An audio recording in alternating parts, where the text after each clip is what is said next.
Minha esposa jogou meu presente de aniversário no lixo, dizendo: "Eu não uso tralha de brechó. Eu mereço ouro branco." Eu peguei e disse: "Justo." Eu revelei que o colar era de platina do século XIX, avaliada em $35.000, que ela confundiu com prata comum. Quando ela viu a etiqueta da casa de leilões, o rosto dela ficou pálido. Eu dei à minha esposa um colar antigo. Era um presente de aniversário com valor histórico. Ela fez uma cara de desprezo. Jogou o embrulho na lixeira dizendo: "Você me deu lixo? Eu mereço algo que reflita o meu valor." Eu apenas respirei fundo e disse: "Justo." Eu peguei o colar da lixeira, deixei o certificado de autenticidade no balcão e saí de casa. Horas depois, eu estava no meu escritório quando ela me ligou, a voz trêmula: "Onde você conseguiu esse colar?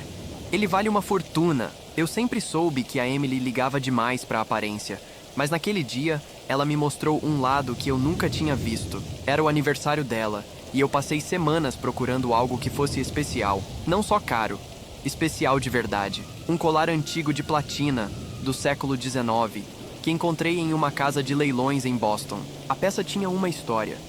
Pertenceu a uma cantora da década de 1890 que sobreviveu a um incêndio famoso. Eu achei que a Emily, com toda a paixão dela por coisas autênticas, fosse amar isso. Mas quando entreguei o presente, ela nem tentou disfarçar o desdém. Rasgou o embrulho, olhou o colar e franziu o nariz. Disse algo como: "Isso parece bijuteria velha. Você me deu tralha de brechó?" Eu fiquei quieto. Ela continuou, dizendo que merecia ouro branco, não sucata. A sala ficou em silêncio.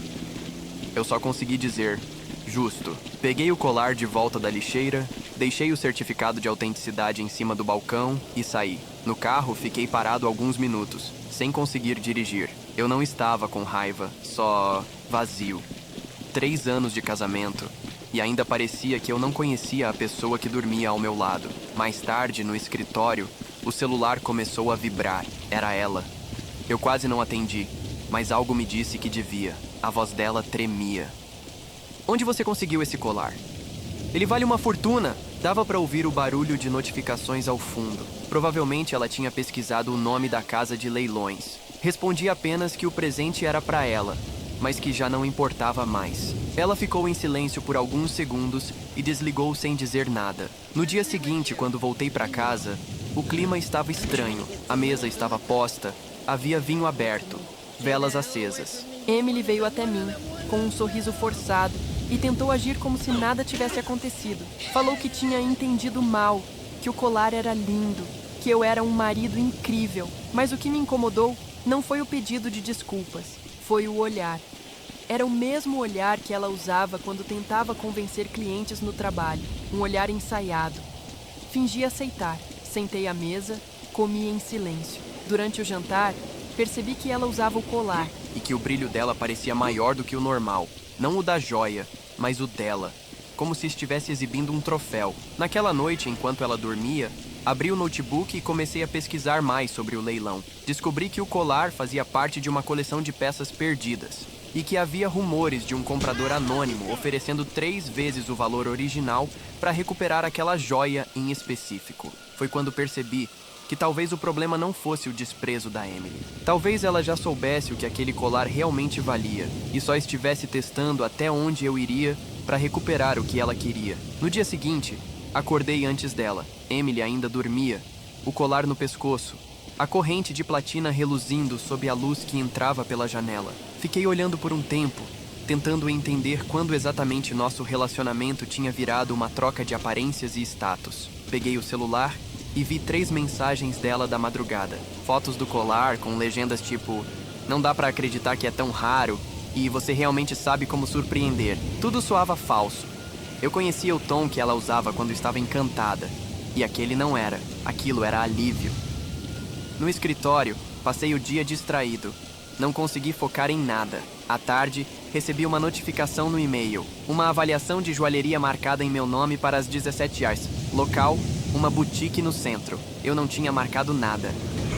E só havia uma pessoa que podia ter usado minhas informações para isso. Dirigi até lá. Cheguei 10 minutos antes do horário. E o carro da Emily já estava parado em frente. Ela estava lá dentro, falando com uma mulher de terno escuro, mostrando o colar. De onde eu estava, Dava pra ver o jeito como ela gesticulava, rindo, como se fosse dona da história inteira. Esperei ela sair. Quando me viu, congelou. Disse que só queria saber o valor exato e que não tinha intenção de vender. Eu apenas respondi que aquilo não era sobre dinheiro, era sobre respeito. Ela tentou segurar meu braço, dizendo que estava arrependida, que queria começar do zero. Naquela noite, dormimos em quartos separados. O silêncio entre nós era pesado. 2 dias depois, recebi uma ligação do curador do leilão. Ele disse que um representante de um colecionador queria saber se o colar estava disponível para recompra. A oferta, $90 mil. Eu disse que o item estava em posse da minha esposa e que precisava pensar. Quando contei para Emily, o rosto dela se iluminou de um jeito que me deixou enjoado. Ela perguntou se poderíamos vender e dividir o dinheiro. Eu perguntei o que significava dividir. Ela respondeu: 60 para mim, 30 para você. Afinal, fui eu quem deu visibilidade à peça. A frase me fez rir. Ela não percebeu o quanto aquilo soou cruel. Naquela noite, ela tentou ser carinhosa, fez jantar, abriu o mesmo vinho caro que tínhamos guardado para uma ocasião especial. Falou que queria resolver tudo como casal, mas eu já sabia que não havia mais nada para resolver. Ela queria o colar e agora queria o dinheiro. Fiquei em silêncio a maior parte do tempo. Quando ela foi dormir, fui até o cofre do closet e peguei a caixinha onde ela guardava a joia. Dentro, o colar estava envolto em um pano de seda. Peguei-o com cuidado, senti o peso real dele. Frio, sólido, silencioso. No dia seguinte, levei o colar de volta à casa de leilões. Não aceitei a oferta.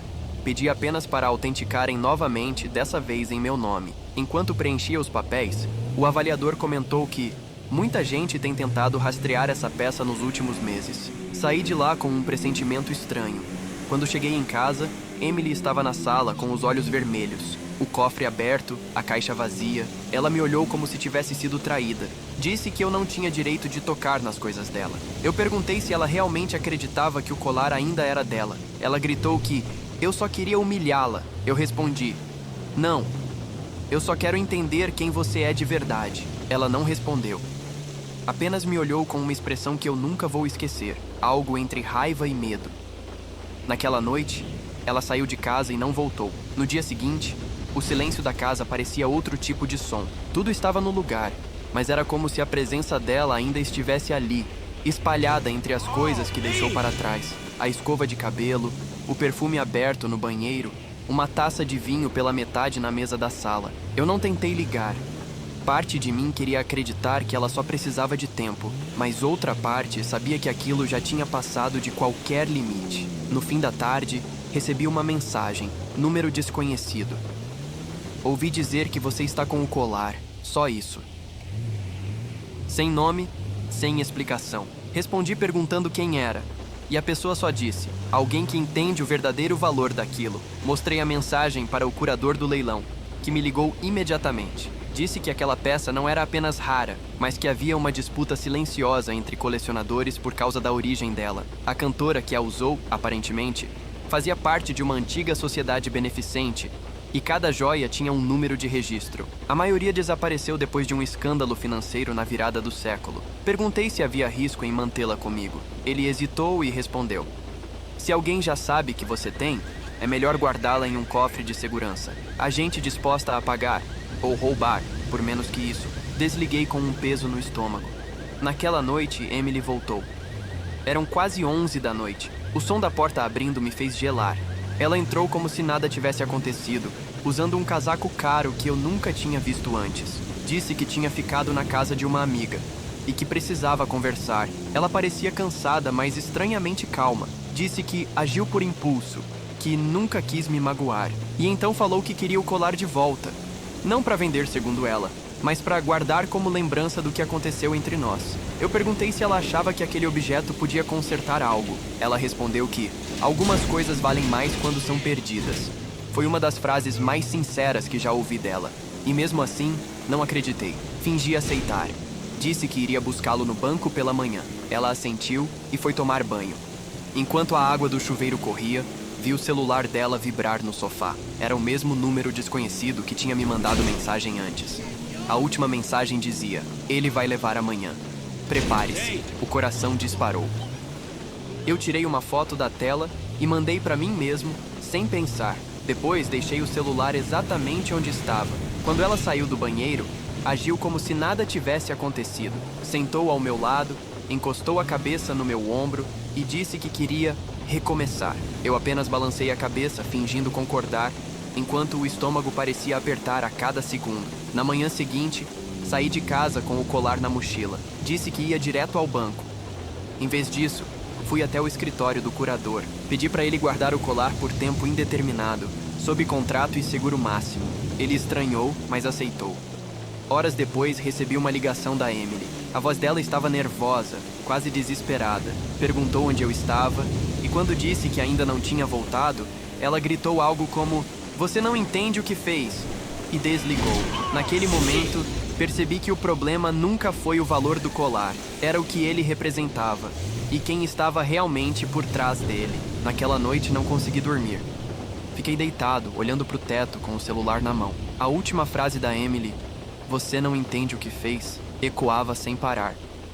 Eu tentei racionalizar, dizer a mim mesmo que era só mais uma manipulação dela, mas no fundo eu sabia que havia algo a mais. No dia seguinte fui trabalhar como se nada tivesse acontecido. Me forcei a responder e-mails, atender clientes, manter a rotina. Só que no meio da manhã, a recepcionista veio até minha mesa e disse que uma mulher estava me esperando no saguão. "Diz que é da casa de leilões", ela comentou. Desci achando que era algo burocrático, mas não era ninguém do time que eu conhecia. Era uma mulher de cabelo preto, cortado rente, e um olhar que parecia medir cada gesto meu. Ela se apresentou como Clara Monroe, consultora independente. Disse que trabalhava com recuperação de patrimônios históricos. O modo como ela falava soava ensaiado, mas seguro, e foi direto ao ponto. Queria confirmar se eu estava com o colar de platina. Eu perguntei o motivo e ela respondeu: "Há pessoas que o consideram uma herança de família e outras que o veem como uma dívida." Aquela frase ficou presa na minha cabeça. Antes que eu pudesse responder, ela colocou sobre a mesa um envelope. Dentro havia uma cópia de um documento antigo, uma espécie de registro com a mesma numeração gravada na joia. No canto, havia um sobrenome: Van Doren. Perguntei o que aquilo significava, e ela apenas disse: "Esse nome provavelmente soa familiar para sua esposa." O sangue gelou. O sobrenome Van Doren era o de uma das clientes mais importantes da empresa de design onde Emily trabalhava. A mulher era dona de uma galeria em Manhattan, conhecida por colecionar arte antiga. Eu a tinha conhecido uma vez durante um evento, e me lembrava bem da forma como ela e Emily conversavam, com uma intimidade estranha, quase conspiratória. Clara me entregou um cartão e disse que eu devia ligar se algo fora do comum acontecesse. Quando voltei para casa, Emily não estava, mas havia sinais de que ela passou por lá. A cama desarrumada, o armário um pouco mais vazio, uma mala faltando. Na cozinha, encontrei um bilhete. "Não se meta nisso, por favor." Estou tentando resolver do meu jeito. Nada mais. Liguei para Clara naquela noite. Contei o que aconteceu e ela ficou em silêncio por alguns segundos. Depois perguntou: "Ela mencionou alguém chamado Evelyn Van Doren?" Eu disse que sim, que elas se conheciam. Clara respirou fundo e explicou que Evelyn era herdeira de uma coleção de arte desaparecida desde 1911, que o colar fazia parte desse conjunto e que havia rumores de que peças da coleção foram usadas como garantia em um negócio sujo antes de desaparecerem. Pedi que ela fosse direta. "O que Emily tinha a ver com isso?" Clara respondeu: "Sua esposa provavelmente tentou vender algo que não era dela para alguém que não perdoa esse tipo de erro." Naquela hora, entendi o medo na voz da Emily quando me ligou. Ela não estava com raiva de mim. Ela estava tentando me proteger, ou se proteger. Passei o resto da noite sem conseguir pensar em nada além de uma pergunta: o que realmente estava dentro daquela joia? Porque se era só sobre valor histórico, ninguém agiria assim. No dia seguinte, acordei com o barulho do interfone. Era o porteiro dizendo que alguém queria me entregar uma correspondência pessoalmente. Desci, ainda meio sonolento, e encontrei um motoboy segurando uma pequena caixa preta sem remetente. Assinei o recibo e levei para cima, com o coração acelerado. Quando abri, havia um pendrive dentro. Nada mais. Nenhuma carta, nenhum bilhete. Conectei no notebook, hesitando. O único arquivo se chamava Truth MP4. Dei play. O vídeo começava com uma imagem tremida, gravada de perto. Era Emily, em um escritório que eu não reconheci. Ela parecia nervosa, mexendo em uma pasta cheia de documentos. A voz de uma mulher ao fundo, calma, autoritária, dizia: "Você não tem noção do que está fazendo, querida. Isso não é sobre dinheiro." Emily respondeu que não tinha escolha, que ele ia descobrir tudo. Meu estômago travou. A mulher apareceu por um segundo na tela. Era Evelyn Van Doren. Reconheci o rosto dela na hora. Ela se aproximou da câmera e disse: "Diga ao seu marido que ele nunca deveria ter comprado o que não lhe pertence." O vídeo terminou abruptamente. Fiquei alguns minutos paralisado, encarando o monitor. Depois liguei para Clara. Contei sobre o vídeo, e ela pediu para ver pessoalmente. Marcamos num café perto do centro. Quando cheguei, ela já estava lá, com uma pasta aberta e uma expressão tensa. Mostrei o vídeo. Ela assistiu em silêncio, depois me disse: "Isso muda tudo. Parece que sua esposa se envolveu em uma negociação paralela. Ela provavelmente prometeu o colar a Evelyn em troca de algo. Talvez dinheiro, talvez proteção." Eu perguntei de que tipo de proteção ela estava falando. Clara hesitou. "A gente que acredita que parte da coleção Van Doren foi usada para financiar campanhas políticas e negócios ilícitos há mais de 100 anos. Se esse colar voltou à superfície, há documentos escondidos nele. Talvez códigos, microgravações, registros. Já vimos isso antes." Fiquei olhando para ela, tentando processar. "Você está me dizendo que dentro daquele colar pode haver provas de um crime?" Ela assentiu. "Antigo, mas ainda relevante para certas famílias." Naquela hora, entendi por que Emily estava apavorada. Ela não tinha jogado o colar fora por desprezo. Ela tinha reagido com medo. Só depois, ao descobrir o valor, percebeu que podia usar aquilo para se proteger ou negociar. No caminho de volta para casa, minha cabeça fervia. Liguei para Emily dezenas de vezes, sem resposta, até que à noite, ela me enviou uma mensagem curta: "Não procure por mim, e não confie nessa mulher que te procurou." O coração disparou. Corri até a casa de leilões. O segurança do cofre me reconheceu e me deixou entrar. Mas quando abriram o compartimento, o colar não estava mais lá. Nenhum registro de retirada, nenhuma assinatura. Fiquei parado diante do cofre vazio, sentindo um frio estranho subir pelas costas.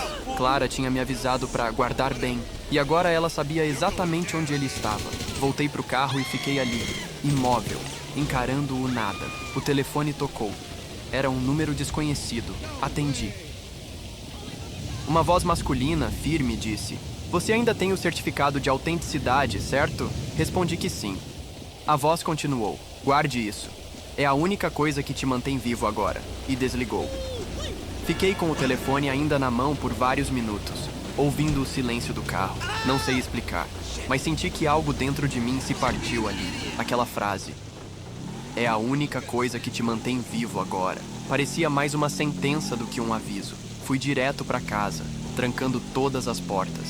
Peguei o certificado de autenticidade no escritório e o escondi dentro de um livro que ninguém nunca abriria. Depois, sentei no chão da sala, tentando entender como minha vida tinha virado aquilo. Eu só queria dar um presente de aniversário para minha esposa. Por volta das 11 da noite, o celular vibrou. Uma nova mensagem.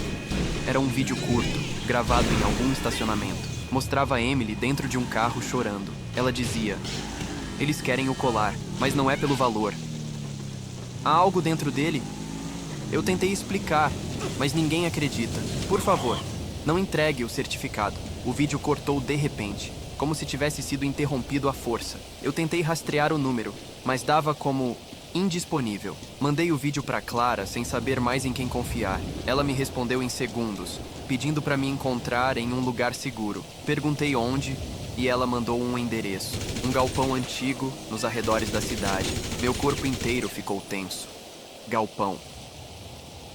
Exatamente o tipo de cenário que qualquer pessoa evitaria. Mesmo assim, algo me empurrou para ir. Talvez a necessidade de respostas. Talvez culpa. Cheguei lá pouco depois da meia-noite. O lugar estava parcialmente iluminado e Clara me esperava perto da entrada. Tinha uma pasta nas mãos e olhava em volta o tempo todo. Disse que o colar havia sido interceptado antes de chegar a um comprador e que alguém dentro da própria casa de leilões o havia retirado. "Você acha que foi a Emily?"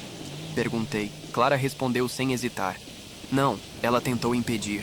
Por isso está fugindo." Abriu a pasta e me mostrou uma foto impressa. O colar desmontado em cima de uma mesa. Dentro do fecho, havia um pequeno cilindro metálico.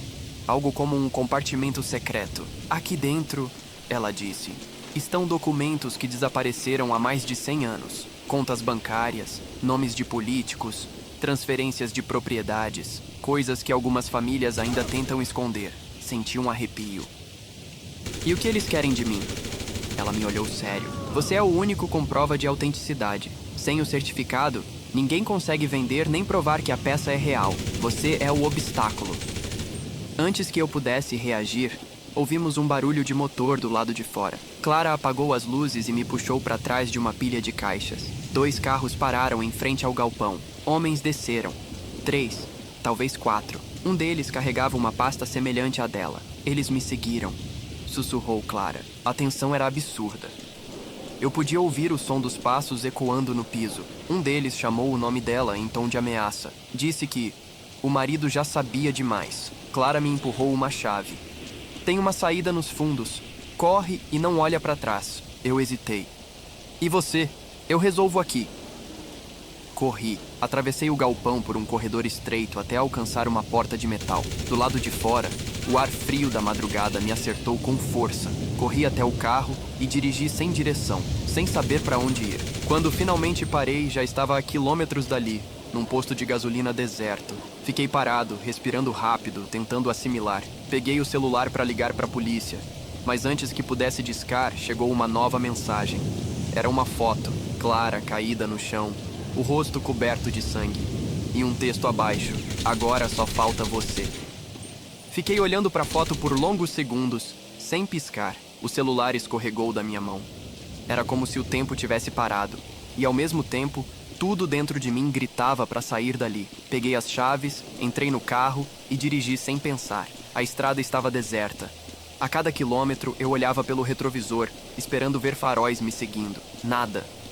Mas o medo não saía. O rosto da Clara, imóvel naquela foto, voltava à minha mente toda vez que piscava. Quando o sol começou a nascer, estacionei num motel de beira de estrada. Paguei em dinheiro e pedi um quarto qualquer. Só queria um lugar para me esconder.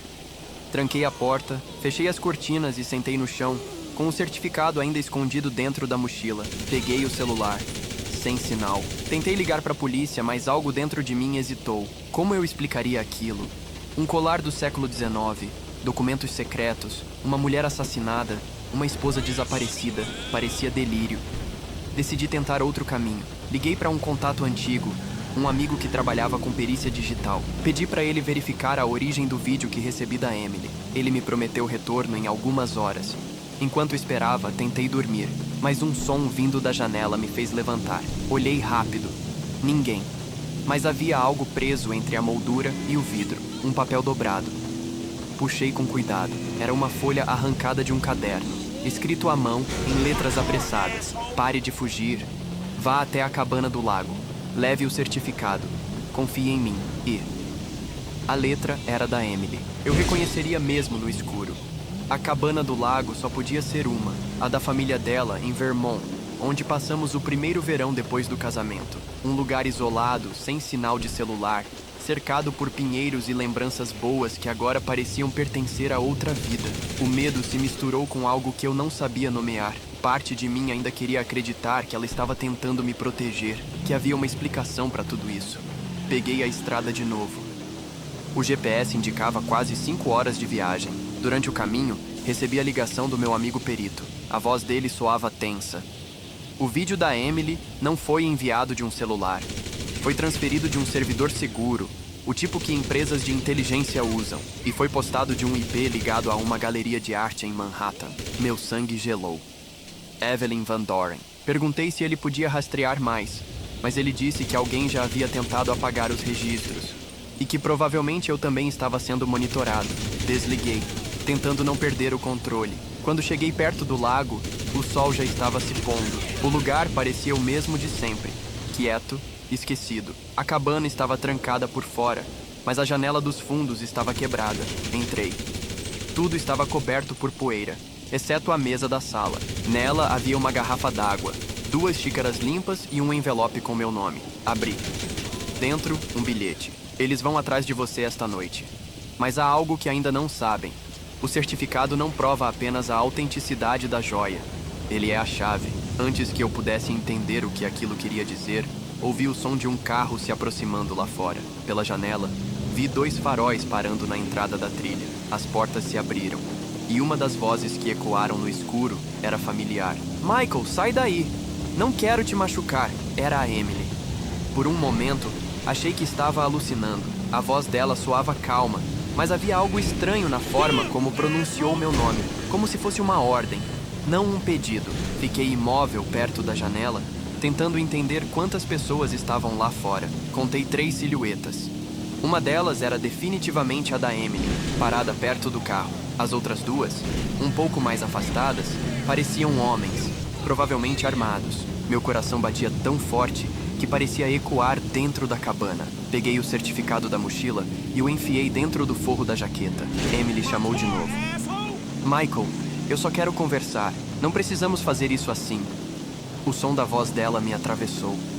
Parte de mim queria sair, abraçá-la, acreditar que ainda existia algo entre nós. Mas a outra parte lembrava do vídeo, da mensagem, do medo. Resolvi esperar. As vozes começaram a discutir entre si, mas o vento abafava as palavras. Então ouvi passos. Alguém se aproximava da porta. Segurei a respiração. A maçaneta girou devagar e uma sombra entrou. Era um dos homens, alto, de jaqueta escura, com uma lanterna na mão. Eu estava atrás da escada, escondido. Assim que ele passou, avancei por instinto. Empurrei com força e a lanterna caiu no chão, rolando.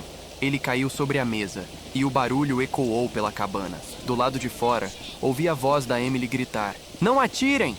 Aproveitei o momento e corri pelos fundos, saindo pela janela quebrada. Atravessei o mato até alcançar a beira do lago. O vento estava cortante e o barulho dos galhos estalando atrás de mim dizia que eles vinham logo em seguida. Lá adiante, havia o pequeno barco de madeira que a gente usava nos verões. Estava virado, meio coberto por folhas, mas ainda flutuava. Empurrei para dentro d'água e subi, remando com tudo que tinha. Emily apareceu na margem.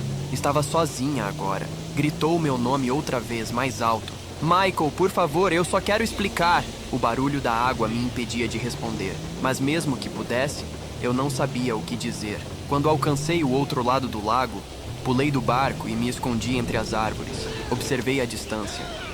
Ela continuava parada na margem, olhando para mim com as mãos erguidas. Parecia cansada ou arrependida.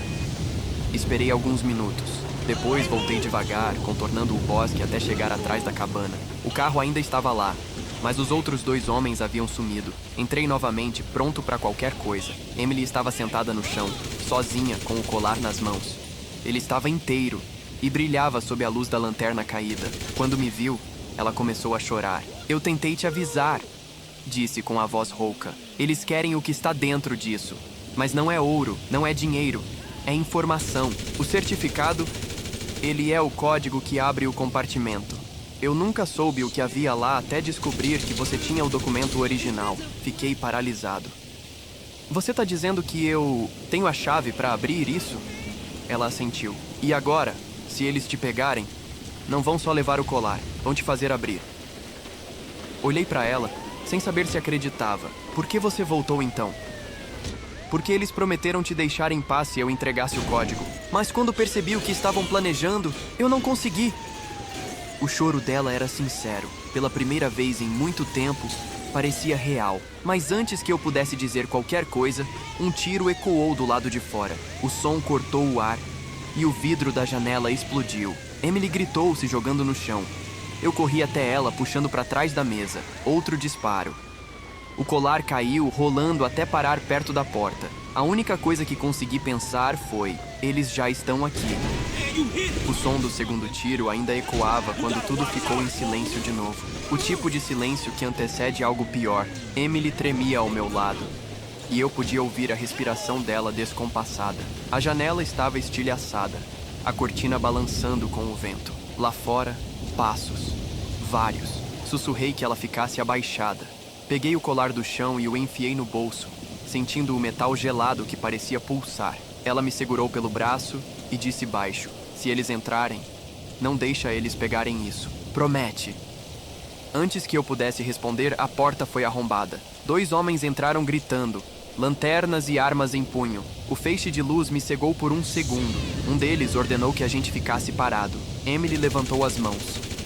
Disse que ia entregar o que eles queriam, que não havia necessidade de violência. Mas quando deu um passo à frente, o homem mais próximo a empurrou com força contra a parede. A raiva subiu em mim de um jeito que não consegui controlar. Avancei, acertei um soco nele, e tudo virou um caos. Os dois começaram a lutar comigo, e em meio ao empurra-empurra, o colar caiu outra vez. A corrente se quebrou e o fecho se abriu. Um pequeno cilindro prateado rolou pelo chão, parando perto dos pés da Emily. Ela o pegou num reflexo, gritando: "É isso que vocês querem, não é?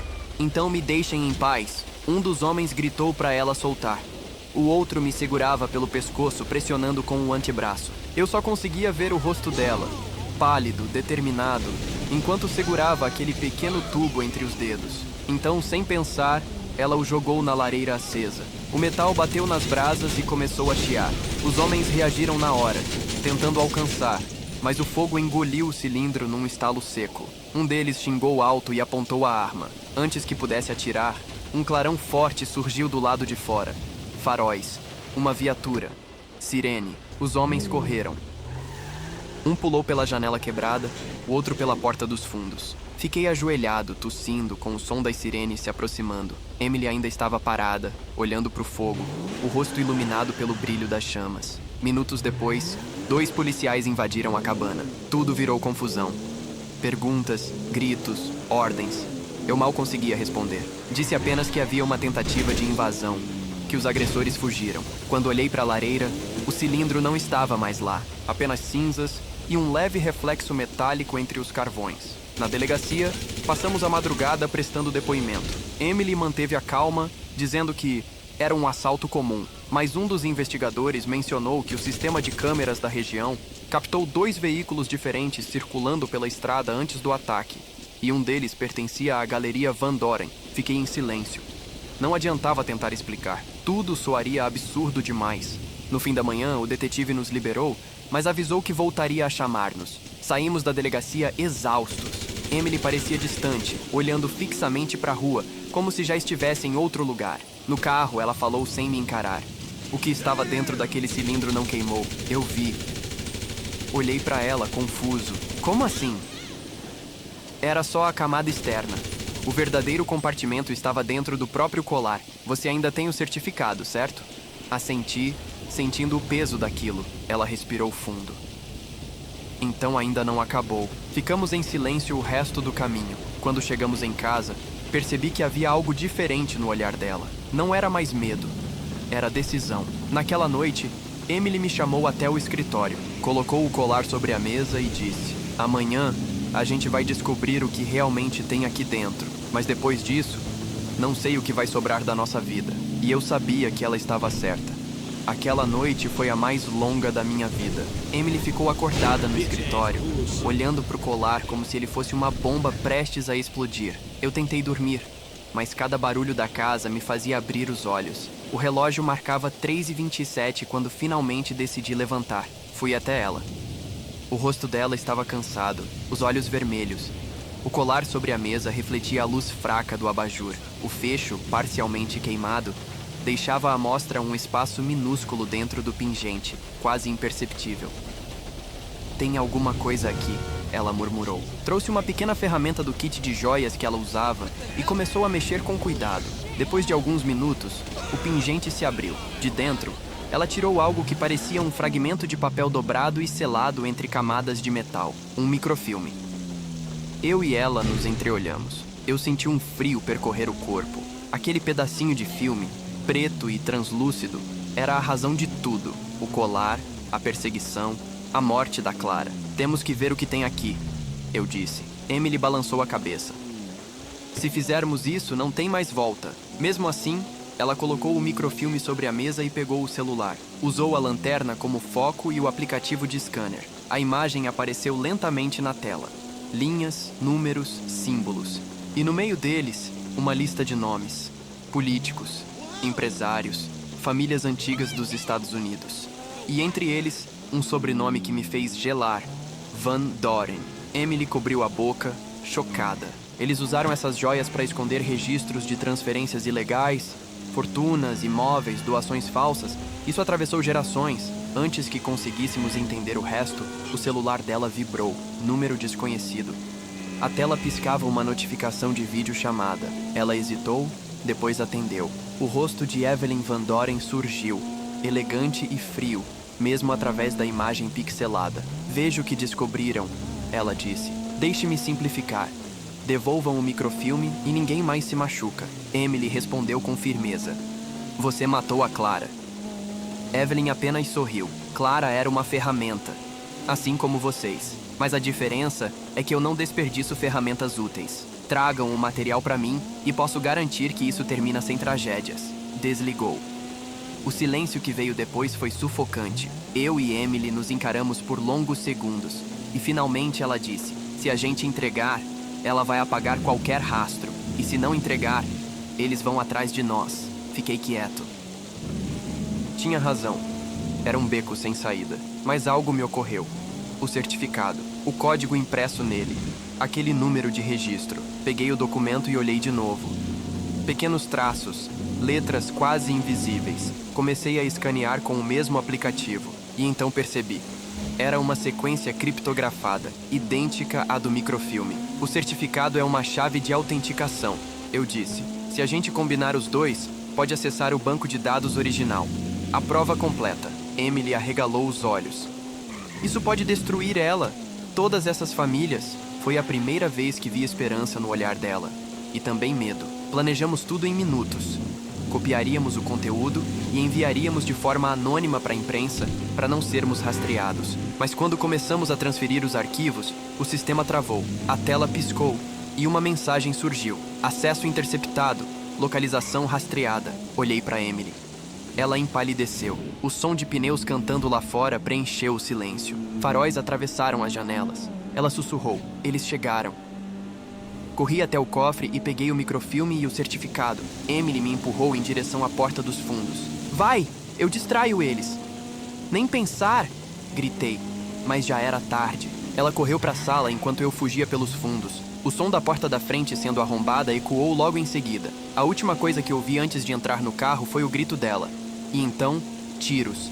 Eu não lembro direito como consegui dirigir. Só lembro do som dos pneus derrapando, do barulho dos tiros ecoando atrás de mim e do gosto metálico da adrenalina na boca. A estrada estava vazia. O velocímetro marcava quase 120 por hora e minhas mãos tremiam tanto que mal seguravam o volante. Tentei ligar para a polícia, mas o celular não tinha sinal. Tentei voltar, mas o medo venceu a coragem. Fiquei rodando por quase 1 hora, até parar em um estacionamento abandonado. Só então percebi que ainda segurava o microfilme e o certificado. A imagem da Emily ficou presa na minha cabeça. O jeito como ela olhou para mim antes de correr para a sala. Aquele olhar não era de medo, era de despedida. Esperei o amanhecer dentro do carro. Assim que o sol apareceu, voltei para casa. Ou melhor, para o que restava dela. O portão estava arrombado, a porta aberta, vidros quebrados. A polícia já estava lá. Um policial me reconheceu e veio até mim. Disse que os vizinhos ouviram tiros e chamaram socorro, mas quando chegaram não havia ninguém, nem corpo nem suspeitos, apenas marcas de sangue e destroços. Eu perguntei quase sem voz: ela está viva? Ele balançou a cabeça. Não encontramos ninguém, mas há sinais de que alguém foi levado. O chão sumiu sob meus pés. Passei as horas seguintes na delegacia, repetindo a mesma história para 3 detetives diferentes. O colar, o microfilme, a perseguição, nenhum deles acreditou. Disseram que parecia um delírio causado por trauma. Um deles até sugeriu que eu procurasse ajuda psicológica. Fui liberado no fim da tarde. Voltei para casa, exausto, sujo de poeira, e sentei no sofá, encarando o vazio. O colar tinha sumido. Só me restavam o microfilme e o certificado. Naquela noite recebi uma mensagem. Número desconhecido, de novo. Ela está viva, mas o tempo está acabando. Anexado havia um endereço em Nova York. A localização apontava para o bairro onde ficava a galeria de arte de Evelyn Van Doren. Eu sabia que era uma armadilha, mas se havia qualquer chance de encontrar a Emily, eu iria. Dirigi até Nova York durante a madrugada. Quando cheguei, o bairro estava silencioso, a galeria fechada. Entrei pelos fundos usando uma das janelas laterais. O interior era imenso. Quadros, esculturas, tudo perfeitamente alinhado. No centro, uma mesa de vidro. E sobre ela, o colar, o mesmo. intacto. A voz de Evelyn soou atrás de mim. Sabia que você viria. Virei devagar. Ela estava impecável, vestida de preto, com aquele ar de quem sempre controla a situação. Onde está minha esposa? Perguntei. Em um lugar seguro, respondeu. Mas depende de você ela continuar viva. Ela fez um gesto e 2 homens apareceram. Um deles segurava um tablet. Na tela, um vídeo. Emily, amarrada, sentada em uma cadeira. O rosto machucado, mas viva. Você tem algo que me pertence, disse Evelyn. O microfilme e o certificado. Traga até mim. Eu coloquei o microfilme sobre a mesa. Ela sorriu satisfeita. Agora o certificado, pediu. Fiquei parado. A parte mais lógica de mim dizia para entregar, mas a imagem da Clara, morta, e o olhar da Emily naquela última noite me impediram. Eu balancei a cabeça. Não, Evelyn suspirou, decepcionada. Achei que você seria mais inteligente. Ela acenou discretamente. Um dos homens se aproximou com uma arma. Eu levantei as mãos fingindo rendição, e quando ele chegou perto o suficiente, empurrei a mesa com força. O vidro estourou, o colar voou e o microfilme caiu no chão. No mesmo instante, as luzes da galeria se apagaram. Tudo ficou escuro. Gritos, barulhos de luta e o som de um disparo. Quando a luz de emergência acendeu, Evelyn não estava mais lá. Os 2 homens também tinham sumido. No chão, perto da escada, o colar quebrado. E dentro dele, um novo fragmento de microfilme, menor que o anterior. Peguei os 2 pedaços e corri. Do lado de fora, a rua estava deserta. Entrei no carro e acelerei sem olhar para trás. Mas antes de sair do quarteirão, meu celular vibrou. Era uma mensagem de vídeo. Emily. Ela olhava direto para a câmera e dizia: eles não vão parar. Mesmo que você destrua tudo. Mas eu descobri algo. E preciso que você confie em mim. Vá até onde tudo começou. O vídeo terminava com um endereço. Boston, Casa de Leilões Moreland. E foi ali que tudo realmente começou. Cheguei a Boston pouco depois do meio-dia, com o coração acelerado e a cabeça latejando. A fachada da Casa de Leilões Moreland era a mesma da primeira vez que estive lá, quando comprei o colar. Mas agora, ao encarar aquele prédio, tudo parecia diferente. Como se cada parede escondesse algo que eu ainda não tinha entendido. Entrei pela porta principal. O segurança na recepção me reconheceu, mas fingiu que não. Talvez tivesse recebido ordens para isso. Pedi para falar com o curador responsável pela peça de platina, mas me disseram que ele havia pedido licença temporária. Mentira evidente. Enquanto o atendente se distraía com uma ligação, aproveitei e entrei por uma porta lateral. O corredor dos arquivos estava vazio. Eu lembrava bem o caminho até o setor onde o colar havia sido registrado. As prateleiras estavam cobertas por pastas numeradas. Encontrei a seção L1890. Procurei até achar a etiqueta que correspondia ao código do certificado. Abri a gaveta e, entre os documentos, havia uma pasta com meu nome. O coração parou por um segundo. Dentro, havia cópias da nota de compra, o certificado de autenticidade original e mais uma folha que eu nunca tinha visto. Era uma carta, datada de 1987, assinada por alguém chamado Arthur Moreland, fundador da Casa de Leilões. A caligrafia era trêmula, mas legível. Para quem possuir este colar no futuro, saiba que ele não guarda apenas beleza, mas a prova de um pacto sujo entre famílias que financiaram sua própria história. O microfilme é uma fração. O verdadeiro registro está escondido onde a coleção começou, sob o nome Van Doren, mas nas mãos Moreland. Proteja-se. Meu estômago virou. O fundador da Casa de Leilões estava envolvido, e agora eu estava dentro do território dele. Fechei a pasta, mas antes que pudesse sair, ouvi passos se aproximando. 2 homens de terno, o mesmo estilo dos que me perseguiram na cabana. Fingi estar apenas folheando algo, mas um deles me reconheceu na hora. Sr. Harris, não esperávamos te ver de novo. A voz era calma, mas o olhar não. Corri. Atravessei o corredor, virei à esquerda e me enfiei numa sala de manutenção. O barulho dos passos vinha logo atrás. Lá dentro, percebi uma escada que descia para um porão. Sem pensar, fui. O ar era úmido e frio. O chão de cimento. Luzes piscando. Lá embaixo, caixas antigas, quadros cobertos por lençóis e pilhas de papéis. No fundo, uma porta de ferro. Empurrei, trancada. Mas por alguma razão, o som de vozes do outro lado me fez parar. Uma delas eu reconheci imediatamente, Evelyn Van Doren.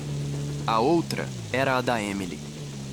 Meu coração disparou. Me aproximei devagar da fresta da porta e ouvi o suficiente para entender o que acontecia. Evelyn dizia: seu marido está prestes a entregar algo que você nem entende.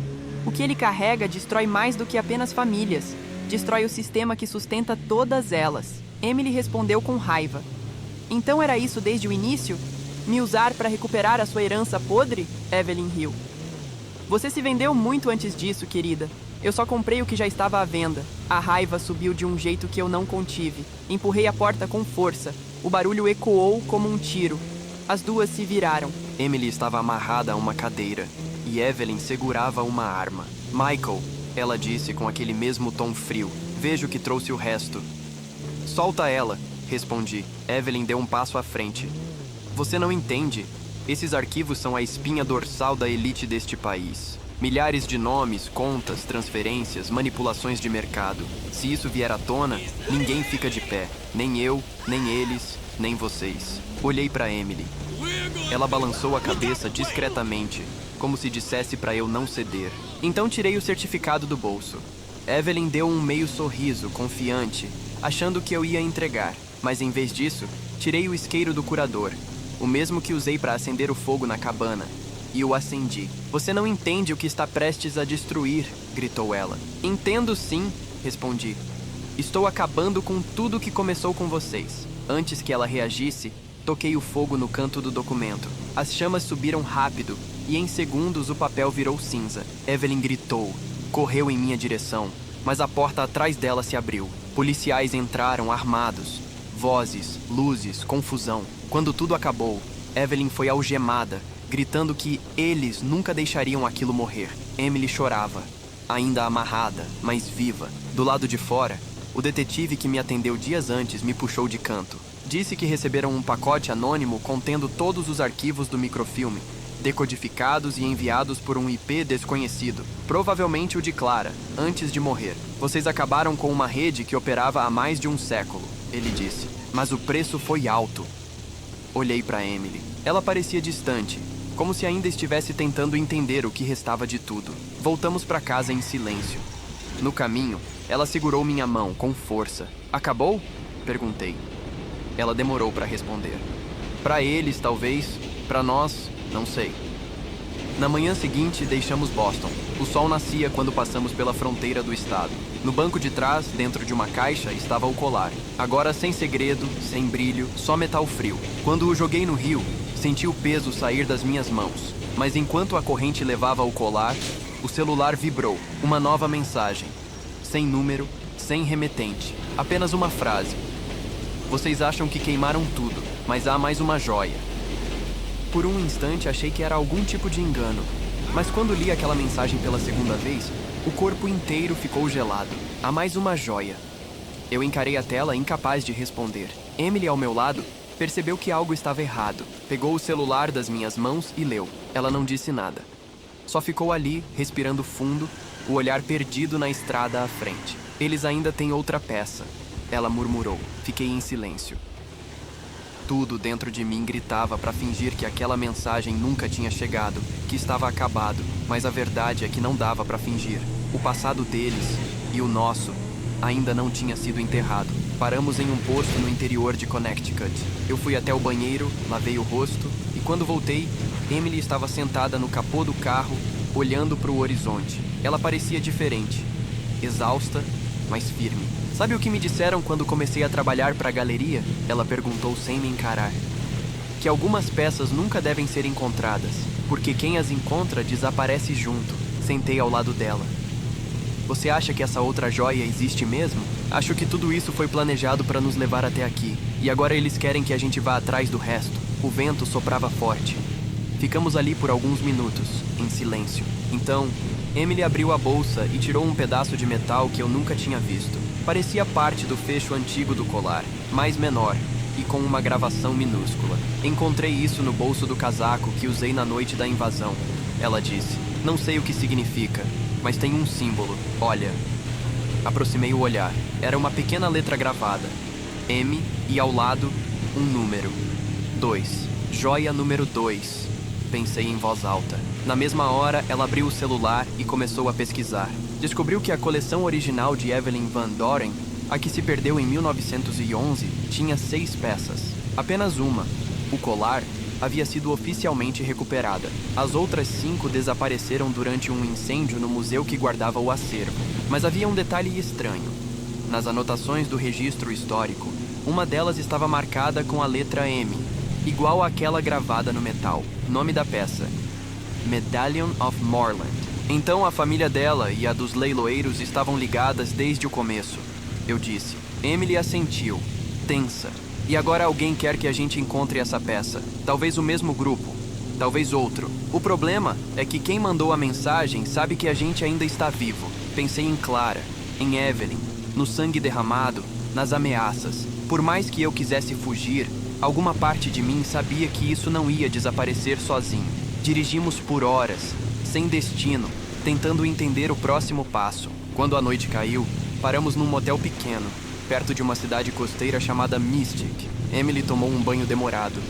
Eu fiquei sentado, observando o reflexo do abajur na parede, com o celular ainda na mão. A tela apagada parecia me encarar. À meia-noite, outra mensagem chegou, dessa vez com coordenadas, e uma foto. Era uma imagem em preto e branco, antiga, mostrando um medalhão idêntico ao do registro.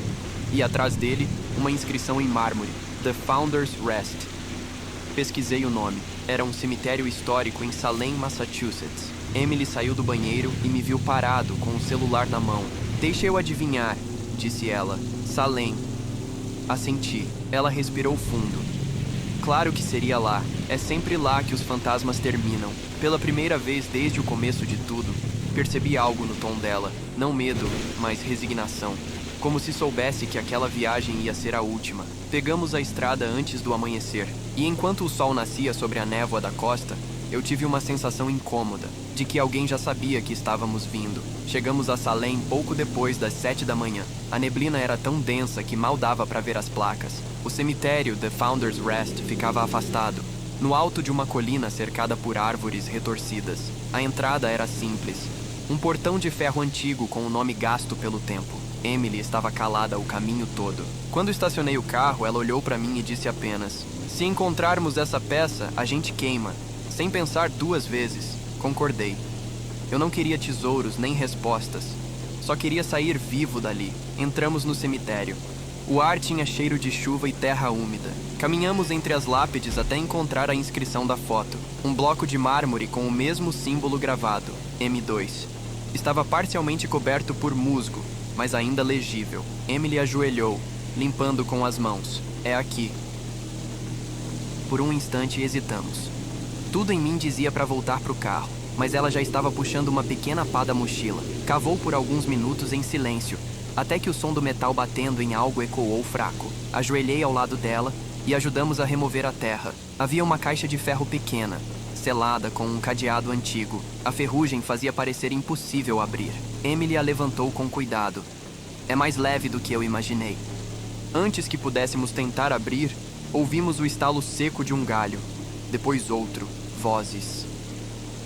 Eles nos acharam, murmurei. Olhei em volta e vi 2 homens descendo pela trilha. Um deles apontou para nós. O desespero tomou conta. Emily agarrou a caixa e correu entre as lápides. Eu fui atrás. As vozes aumentaram, os passos mais rápidos. Atravessamos o cemitério e chegamos a um muro lateral de pedra. Emily escalou primeiro e eu a segui. Do outro lado, havia uma estrada estreita que levava a uma construção abandonada. Parecia uma antiga capela. Entramos. O interior estava escuro, cheio de pó e bancos quebrados. Trancamos a porta com uma barra de madeira e tentamos recuperar o fôlego. Eles não vão parar, disse ela. Mesmo que a gente destrua tudo, sempre vai ter alguém querendo o que está aqui dentro. Olhei para a caixa. Então, vamos acabar com isso agora. Usei uma pedra para quebrar o cadeado. O som ecoou alto. Dentro, havia um medalhão grande, oval, de ouro escurecido. Gravado no centro, o mesmo símbolo M. E atrás dele, uma placa fina de cobre com inscrições. Emily passou o dedo devagar pelas letras, lendo em voz baixa. Para quem ousar abrir o que está morto, saiba que a herança não é um objeto, é uma promessa. Ficamos em silêncio. Nenhum de nós entendeu o significado, mas sabíamos que aquilo era o fim do caminho. Eu tirei o isqueiro do bolso. Chega, Emily. Ela hesitou por um instante, depois assentiu. Segurei o medalhão com as 2 mãos e acendi o fogo. As chamas lamberam o metal, mas ele não derreteu. O calor era insuportável, e mesmo assim, o medalhão resistia. De repente, a superfície começou a mudar de cor, do dourado escuro para um tom prateado. E então, no centro, surgiu uma nova gravação, antes invisível, M1. Emily arregalou os olhos. Michael, isso não é o número 2, é o primeiro. Fiquei paralisado. O colar era M3, o medalhão M1. A mensagem que recebemos dizia: há mais uma joia, não a última. Antes que pudéssemos reagir, alguém chutou a porta da capela. A barra de madeira voou longe. Luzes de lanternas invadiram o escuro. Vozes gritando nossos nomes. Emily agarrou minha mão. O medalhão ainda queimando entre nós. Se eles nos pegarem, tudo começa de novo. Olhei para ela e entendi sem precisar de palavras. Segurei o medalhão ainda incandescente e o atirei contra o vitral da capela. O vidro explodiu num clarão. O objeto caiu do outro lado, direto no rio que passava atrás da construção. As luzes se apagaram com o impacto. Barulho de água, gritos, depois silêncio. Quando voltei a respirar, só via fumaça e pedaços de vidro espalhados. Os homens tinham fugido. Emily estava caída, o ombro ferido por um estilhaço. Ajudei-a a levantar. Ela olhou para a janela quebrada, o sol começando a aparecer do outro lado. Agora acabou, sussurrou. Mas quando saímos da capela, ainda tontos, vimos algo que me fez parar. Na beira do rio, entre as pedras, o medalhão flutuava, intacto, brilhando de novo sob a luz da manhã. E no centro dele, gravado agora com clareza, um novo símbolo: V.D. Van Doren. Ficamos parados, sem conseguir respirar. O medalhão reluzia como se o próprio metal estivesse vivo. A marca V.D. parecia pulsar, e o reflexo da luz formava um brilho prateado sobre a água turva. Emily me segurou pelo braço, e pela primeira vez, desde que tudo começou, eu vi puro pavor nos olhos dela. Michael, não toca nisso, ela sussurrou. Aproximamo-nos com cuidado. A corrente do rio arrastava o medalhão devagar, até que ele encostou em uma das pedras. Mesmo coberto de lama, ainda parecia novo, imune ao tempo. Eu sabia que, se o deixasse ali, alguém acabaria encontrando. E tudo o que tínhamos feito teria sido em vão. Peguei um galho e empurrei o objeto até ele desaparecer por completo sob a água. Esperei, rezando para que afundasse e nunca mais voltasse. Quando a corrente o levou de vez, Emily soltou um suspiro longo, quase um soluço. Andamos em silêncio até o carro. O vento da manhã soprava forte, carregando o cheiro úmido de sal e ferro. Não havia mais nada a dizer. Na estrada, Emily encostou a cabeça no vidro e fechou os olhos. A voz dela saiu fraca, como se falasse para si mesma. Nada disso devia ter voltado à tona. Essas famílias, esses segredos... Era para tudo ter morrido junto com eles. Eu não respondi. Rodamos por horas, sem destino. Só quando o sol já estava alto, é que parei num posto e decidi ligar o rádio. O noticiário local falava sobre uma explosão misteriosa em Salem, em uma antiga capela abandonada. Nenhuma vítima, mas investigadores encontraram resquícios de metais e documentos históricos queimados. Nenhum nome foi citado. Emily desligou o rádio e ficou olhando para mim. Eles vão encobrir, como sempre fizeram. Deixa eles, respondi. A gente fez o que precisava. Mas no fundo eu sabia que não era bem assim.